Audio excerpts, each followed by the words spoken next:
Sandali lang to, Viv. Bakit ba kasi tayo nandito, Princess? Marami pa nga kasi akong kailangan gawin. Magpapahula lang ako. Hula, magpapaskam ka lang kamo. Kung itong pupuntahan natin, magaling to. Alam mo, ako na lang yung manghuhula sa'yo, Princess. Viv! Babagsak tayo kay Mrs. Ruiz kasi malilate tayo kasi magpapahula ka sa isang scammer. Vivian, please. Fine. Thank you. Hello po. Baho naman dito. Ayaw mong nandito ka, Ining. Ay, ako po. Gusto ko po. Ining? Ganap na ganap, ha? Hindi ikaw. Siya. Una po ako, ha? Anong gusto mo malaman? Isa lang naman po yung tanong ko. Papasa po ba ako this year? Napaka-simpleng tanong galing sa isang simpleng babae. Oo naman. Yes! Ngunit sa kabila ng kasayahan mo, may malungkot na nangyayari sa buhay mo. Hala, huwag naman sana akong i-reject ng crush ko. Anyway, yun lang po yung tanong ko. Ito po yung bayad. Salamat po. Tapos na? Tara na, Princess. May paparating na delubyo sa buhay mo. Ako po? Ikaw. Madilim. Napakadilim. Kahit mag-ingat ka, hindi ka lulubayan ng kamatayan. Ako ba kausap mo? Kahit iwasan mo, patuloy ka nitong susundan. Huwag niyo nga po akong pagtripan, hindi po ako yung nagpapahula, yung kaibigan ko po. Hindi ka lulubayan ng kamatayan. Malapit na. Malapit ka nang mamatay. Malis na nga tayo rito. I told you not to go there, Princess. Hindi ko naman aakalain na magkakaganon eh. She's crazy. Natakot ka ba? Natakot? Hindi, nairita lang ako. Sorry na, Viv, pero sa tingin mo ba tama yung hula niya sa akin? Yung mga hula na yan? Eme lang yan. Tayo pa rin gumagawa ng kapalaran natin sa buhay. Pero wala namang masama if maniniwala, di ba? Walang masama. So dapat na ba ako maniwala na hindi ako lulubay ng kamatayan? Na malapit na raw ako mamatay? Sorry. Alam mo, Princess, kung babalik ka sa kanya, huwag mo na ako isasama. Baka hindi ko siya biglang matansya. Wala ka sa mood, mahal? Ha? Sino yung iniisip mo, ha? Di mo na ako mahal, no? Baliw. Hindi ba pwedeng nagutom lang? Ay, we're literally soulmates, babe. Tingnan mo, din na lang ito ng pagkain. Ay, wow, prepared siya. Habang papunta kasi ako rito, sabi ko, parang gutom yung baby loves ko kaya dumaan ako ng Amerika para bumili ng burger. Sira. Pero, okay ka lang ba? Oo naman. Pag gutom ka kasi hindi ganyan yung itsura mo. Ano ba itsura ko kapag gutom ako? Ganito. Wisit, ang pangit mo. Baka pangit, parang hindi mo ako mahal ah. Mahal ba talaga? Ganun. Akin na yung burger niyan. Sige, magutom ka dyan. Matampuhin. Che! Kahit mag-ingat ka, hindi ka lulubayan ng kamatayan. Kahit iwasan mo, patuloy ka nitong susundan. Hindi ka lulubayan ng kamatayan. Malapit na. Malapit ka nang mamatay.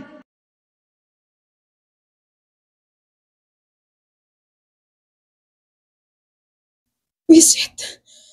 Wisit! Wisit ka rin, Princess. Bakit mo kasi ako sinama ron? Mamamatay na ba talaga ako? Ayoko pa. Tama ang aking hula na bibisita ka sa akin ngayon. Bakit?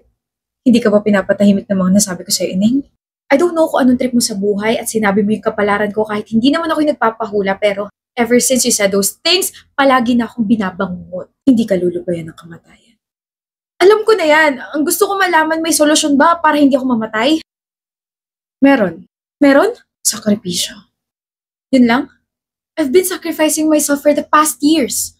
I've been working so hard. Kailangan may sumala ng kamatayan mo. Kailangan yung taong malapit sa'yo. Kailangan niyang magsakripisyo para sa'yo. Kailangan niyang mamatay para sa'yo. Yun lang ang tanging solusyon. Sakripisyo. What? Wala na bang iba? Wala na. Kailangan Sorry. Hindi siya pinaprocess ng utak ko, pero kailangan may mamatay. Kung ayaw mo ikaw mauna, kailangan mangyari ang sinabi ko. Pinagtitripan mo lang yata ako eh. 4 na araw. 4 na araw bago ka mamatay. Aksidente. Yun ang ikamamatay mo. Bakit ako? Bakit hindi ikaw? May nagawa ba akong kasalanan para maging ganito yung buhay ko? Sa pagkakaalam ko, naging mabuti naman akong anak, kaibigan, partner. Wala naman akong ginagawang masama. Ining kahit anong drama mo, hindi magbabagong kapalaran. Nagtanong ka, binigyan kita ng solusyon. Ngayon, nasa sayo na kung paano mo to gagawin. Kapag nailigtas ko na yung sarili ko, kailangan ko rin bumalik sa kanya. May ibibigay daw siyang protection sa akin. Hindi ko ko kaya. Wait, what if yung mga magulang ko? Yung isa sa kanila, mahal nila ako. So, kaya nila magsakripisyo para sa akin. Pero, ano yung mga kapatid ko? Ano sila? Sino? Sino pwede? Sino? Sino pwede? Bakit parang nakakita ka ng multo dyan? Princess, I have a question for you. Ano nga? Would you sacrifice yourself? Ayoko! Hindi pa nga tapos yung tanong ko eh. Alam ko na yan kung kaya ko ba isakripisyo yung sarili ko para sa'yo. Girl, I'm sorry. I mean, mahal kita and BFF kita pero mas mahal ko yung buhay ko. Kahit para sa kaligtasan ko, hindi mo gagawin? I still need to find a boyfriend, build a family, etc. Kaya mo na yan? Or nandiyan naman yung jowa bells mo eh. Seryoso ba yan? Charot lang, pero... Love? Yes? Survey lang. Huh? If we're both dying, tapos isa lang yung pwedeng maligtas sa ating dalawa, would you sacrifice yourself para sa akin? Kaya mo ba mamatay para sa akin? Wait, anong context ito? Sumagot ka! Wow, love. Kaya mo ba? Kaya ko. I mean, you can now save me, love. Thank you. Viv, narinig ko yung balita. I'm so sorry for your loss. Hindi ko alam nangyari. Hindi ko alam nangyari, princess. Sobrang bilis. Sabi ko, mag-grocery lang ako. Tapos pag uwi ko, nakita ko si Justin. Nakita ko yung boyfriend ko. Nakahando siya sa CR. He slipped and tumama yung ulo niya sa sink. And...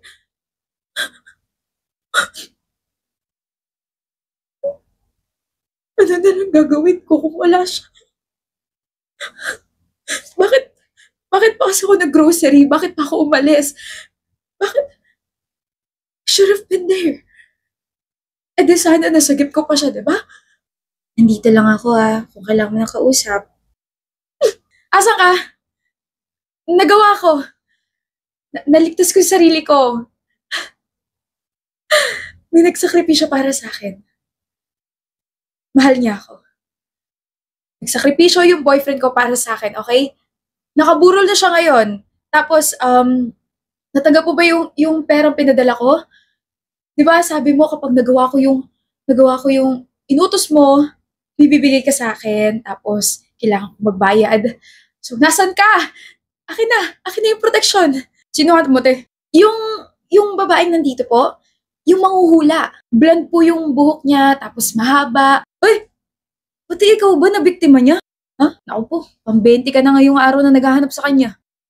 Modus ang babaeng yun. Kung ano-ano binibigyan niyang hula sa mga bumibisita sa kanya pero ang totoo, gawa-gawa lamang niya yun para makalikom ng pera.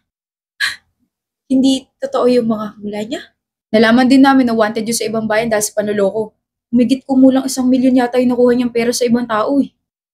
Nalaman din namin na dati siyang actress pero nalaos agad dahil nasangkot sa scam. Ewan ko ba, grabe talaga yung mga tao ngayon parang manloko. Magkano nakuha sa'yo? Hindi pwede. Hindi. Totoo yun. Kasi hindi lang pera yun nakuha niya sa akin. Naku!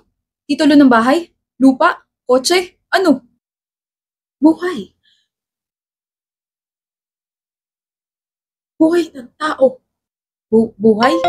May tumatawag sa'yo. Viv, nasan ka? Hello? Nasan ka? Asa? May mga pulis dito sa bahay namin. Hinahanap ka. Hindi raw aksidente yung kinamatay ng boyfriend mo. Pinatay daw siya. Teka.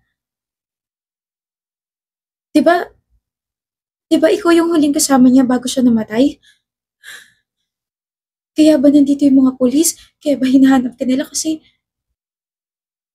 ikaw yung pumatay? Viv!